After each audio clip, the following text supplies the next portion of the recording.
being an accountant to being a film director?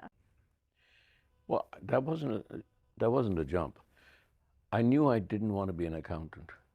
I'm a middle class boy from India, and it's true actually. You could be a doctor, a lawyer, a computer person, a computer engineer, or an accountant.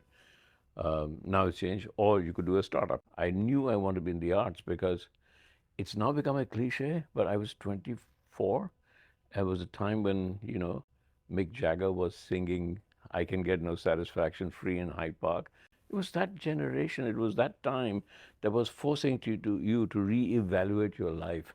And I've often wondered if I wasn't in London at that time, because that's where I did accountancy, would I have made this choice? I don't know.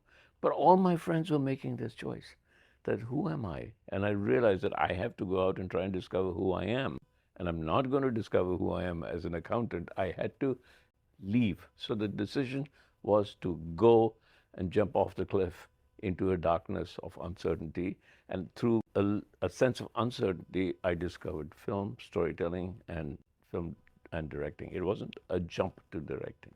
Because you have it in your family. You have some renowned directors and actors in your family. So completely told it's my in your mother. blood. Yeah, completely told my parents that he's making a stupid mistake. That don't tell him to stay away from this business. Well, it just happened. I mean, you've made some huge films. I mean, a massive Bollywood film that I have watched numerous times, Mr. India, with the famous Anil Kapoor. And Sridevi. And Sridevi, of course. You then jumped into Hollywood, making films like Elizabeth with Kate Blanchett, which won an Oscar. That transition for some directors is not easy. How did you manage to make that transition? By taking the risk. You have to make a choice. I made the choice of going out and playing with the A team. So I said, okay, what's the A team? A team is Hollywood. And I said, I'm going to have to go fight there. It took me 2 years or 3 years. And, when I was offered Elizabeth, I first said no.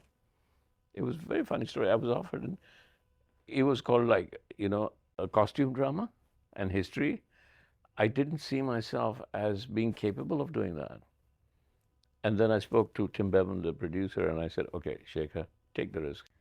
How, in your eyes, has representation evolved during that time?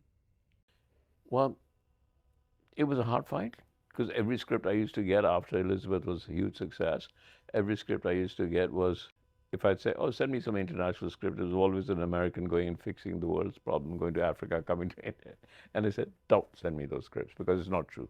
When we spoke on the phone, you said that you felt that Hollywood had become woke because you said that black and brown actors had been put into shows like Bridgerton. What do you mean by that? We will take actors of color into our stories. And that's a good thing in a way, because it's giving a lot of actors of color opportunity to work. Otherwise, they were not getting enough work.